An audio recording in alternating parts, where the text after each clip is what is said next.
Interview namin, terms yun. Ano, na-start ka na Nandito po kami ngayon sa labas ng bahay nila, Ermelita. So, interview natin sila kung ano masasabi nila about flower. Anong i-share nila? Nung recover. Okay, go. Ikaw. Ikaw na? Ano sasabihin mo? Yan, kasi ano? Wala na. Ano? Tulalay. Toba. Ano? Hello? Anong Ano question mo? Baba ba? How does it feel?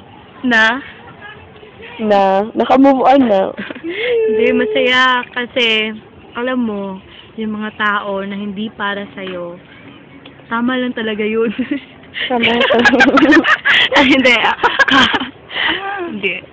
Para sa akin, ang feeling ng naka-move on na, masaya siya sa feeling kasi dun mo ma-realize na yung taong minahal mo pala, hindi pala dapat na mahalin.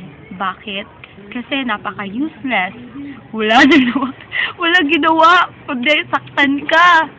Walang ibang ginawa, kundi ang maglaro, mag-text, didang, yun pa.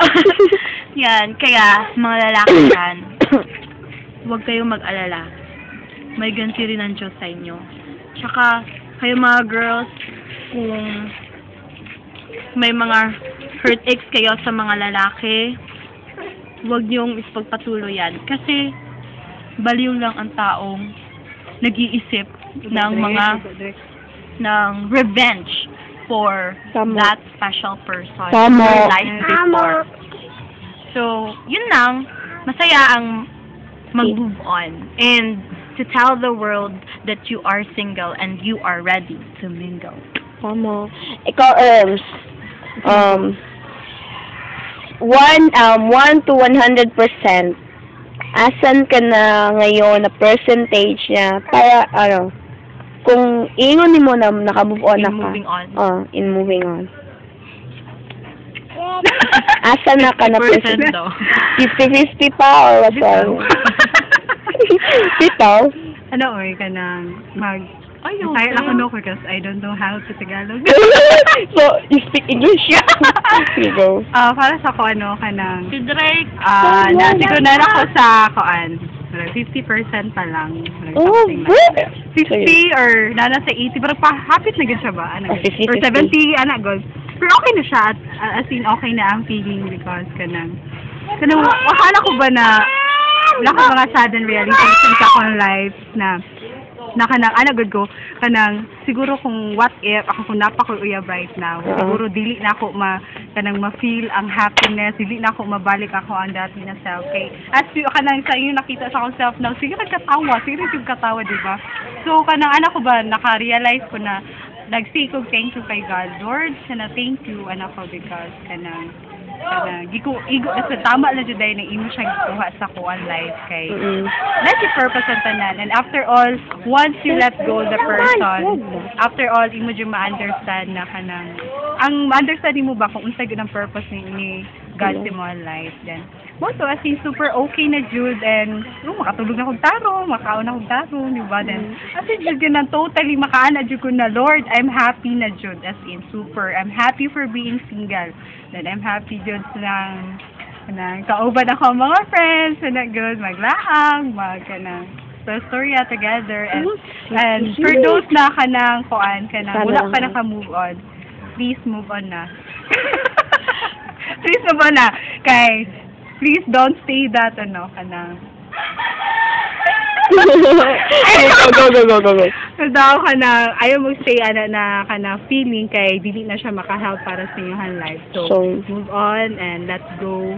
And always positive. Yes, always think positive and let go and let God. Yes. Na siya. So, wala to know. Salamat sa inyo. Ako, Kuya JP! Kuya JP! Dali, sunod! Naspatan ka ng aming camera. Sige, Kuya, sa yung question. Ano masasabi mo sa mga taong hindi pa naka-move on? Ay! Ay, siya Ano ko? Tama sa lapo. Ganun. Ano ba? Ubus kaya yan kasi. Ay? Ano? Sama sa hapok. Kuya Jake, unsa status ni mo ron? Ako? Single. Ah! Ala! Ala!